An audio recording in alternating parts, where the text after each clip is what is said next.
10 जून 2024 राष्ट्रवादी काँग्रेसच्या वर्धापन दिनानिमित्त शरद पवार गटाचा अहिल्यानगरचा मेळावा आयोजित करण्यात आला होता। मेळाव्याला तुडूंब गर्दी होती। शरद पवारांवर प्रेम करणारे कार्यकर्ते, मंचावरती विजय आणि पराभूत झालेले खासदार, पदाधिकारी यांची चांगलीच गर्दी पाहायला मिळाली। एक एक करत सगळ्या नेत्यांनी भाषणे झाली। पण या मेळाव्यात शरद पवार गटातली खतखत थेटपणे मंचावर मांडत रोहित पवारांनी पहिला डाव टाकला। या डावाला करेक्ट कार्यक्रम करणारे अशी ओळख असणाऱ्या जयंत पाटलांनी दुसरा डाव त्याच मंचावर केलेल्या भाषणात टाकला आणि शरद पवार गटात ठिणगी पेटली। ही ठिणगी प्रदेशाध्यक्ष पदाची, ठिणगी लोकसभा निवडणुकीत झालेल्या गद्दारीची, ठिणगी विजयाचा सेनापती कोण या प्रश्नाची। नेमकं रोहित पवार विरुद्ध जयंत पाटील यांच्यात काय दुमसतंय, या वादाची सुरुवात का झाली, रोहित पवार आणि जयंत पाटलावर शंका घेण्यासारखं नक्की घडलंय काय, पाहूयात या व्हिडिओच्या माध्यमातून। व्हिडिओला सुरुवात करण्याअगोदर एक महत्वाची आठवण, जर का तुम्ही आमचं युट्यूब चॅनल अजूनही सबस्क्राईब केलं नसेल तर लगेच करून घ्या। सुरुवातीला या दोघांमध्ये वादाची सुरुवात का आणि कशासाठी झाली ते समजून घेऊयात।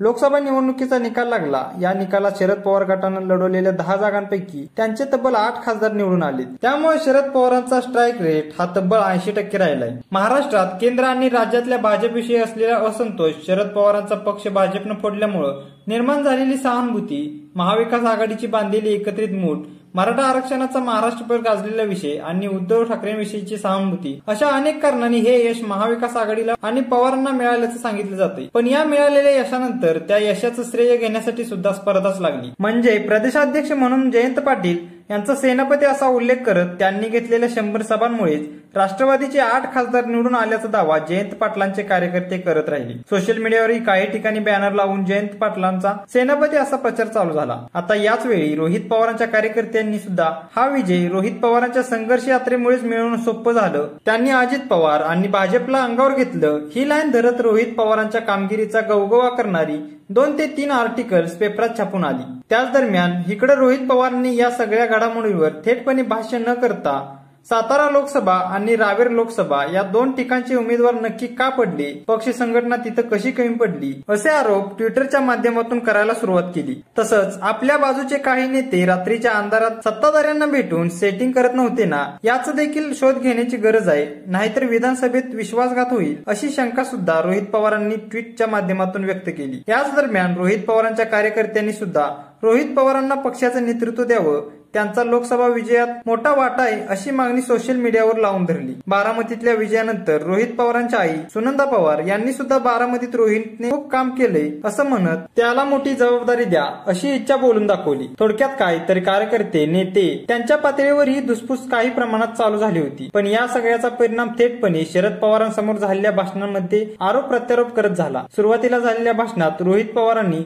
अगदी थेटपणे लोकसभा निवडणुकीत राष्ट्रवादीला घवघवीत यश मिळाले त्याचं श्रेय कार्यकर्त्यांना दिलं गेलं पाहिजे, गावागावात त्यांनी जाऊन काम केले। आता काही जण म्हणतील किंवा मी सुद्धा म्हणेन की मी किंग मेकर आहे, मी सेनापती आहे, पण हे फक्त 1 किंवा 2 सेनापतींचं काम नव्हतं, तर तुमच्यासारख्या सामान्य कार्यकर्त्यांनी केलेल्या कामांमुळे हे यश आपल्याला मिळाले, असं म्हणत रोहित पवार आणि त्याच पद्धतीनं जयंत पाटील यांच्यामध्ये अशा वादाची सुरुवात झाली। आता रोहित पवार आणि त्यांच्या कार्यकर्त्यांकडून सुरू असलेल्या ऑरवरती जयंत पाटलांनी सुद्धा इथंच झालेल्या भाषणातून प्रत्युत्तर देत, माझ्या प्रदेशाध्यक्ष पदाचे महिने हे याआधी अनेक जणांनी मोजून झालेत, आता पुढचे 4 महिने मोजू नका, कारण पुढे आता निवडणुका आहेत, जाहीरपणे बोलायचं बंद करा, काही तक्रार असेल तर शरद पवारांना भेटून ती तक्रार करा, त्यावर ते आमच्या 2 कानाखाली मारतील, नाहीतर त्यांना योग्य वाटेल तो निर्णय घेतील, फक्त ट्विटरवर वगैरे बोलणं बंद करा, नोव्हेंबर नंतर मीच प्रदेशाध्यक्ष म्हणून नमस्कार करेन असं वक्तव्य केलं। थोडक्यात काय तर एकीकडे प्रदेशाध्यक्ष पद आणि दुसरीकडे काही ठिकाणी महाविकास आघाडीला झालेल्या दगाफटका, यावरनं हे वर राष्ट्रवादीच्या शरद पवार गटात रंगल्याचं पाहायला मिळालं। आता पाहूयात रोहित पवार आणि जयंत पाटील यांच्यात वाद पेटण्याची कारण। पहिलं कारण म्हणजे रोहित पवारांनी जयंत पाटलांवर अप्रत्यक्षपणे भाजपला मदत केल्याची शंका का व्यक्त केली, तर यामागची कारण शोधून काढली तर आपल्याला लक्षात येईल की अजित पवारांच्या भाजपसोबत जाण्यानंतर जयंत पाटील ही भाजपमध्ये किंवा अजितदादांच्या सोबत जाणार याची सगळ्यात जास्त चर्चा झाली। जयंत पाटील मात्र या सगळ्या चर्चांना नाकारत राहिले, पण खासगीमध्ये महायुतीचे नेते सांगायचे की जयंत पाटील परिस्थिती आणि टायमिंग पाहून जातील। अजित पवारांच्या वाट्याचं एक मंत्रीपद, तेही जलसंपदा मंत्रीपद, आज देखील रिकाम ठेवण्यात आले, ते त्यांच्यासाठीच असं म्हटलं जातं। आता निवडणुकीआधी जयंत पाटील गेले नाहीत, पण लोकसभेच्या निकालानंतर ते जातील किंवा निवडणुकीदरम्यान शरद पवारांच्या सोबत राहून ते भाजपला मदत करतील असेही तर्कवितर्क लावण्यात आले।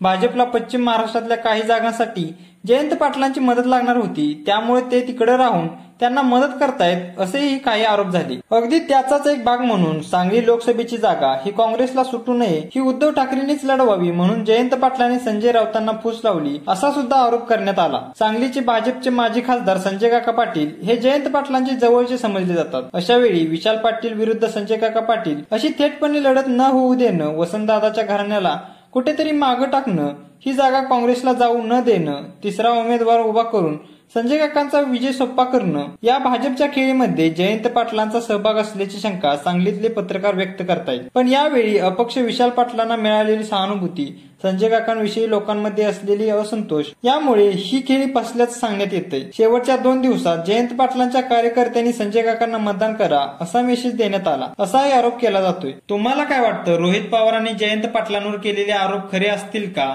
याची मते आम्हाला कमेंटद्वारे नक्की कळवा आणि आमचा YouTube चॅनल सबस्क्राईब केला नसेल तर लगेच करून घ्या. भेटूया अशाच पुढच्या व्हिडिओमध्ये.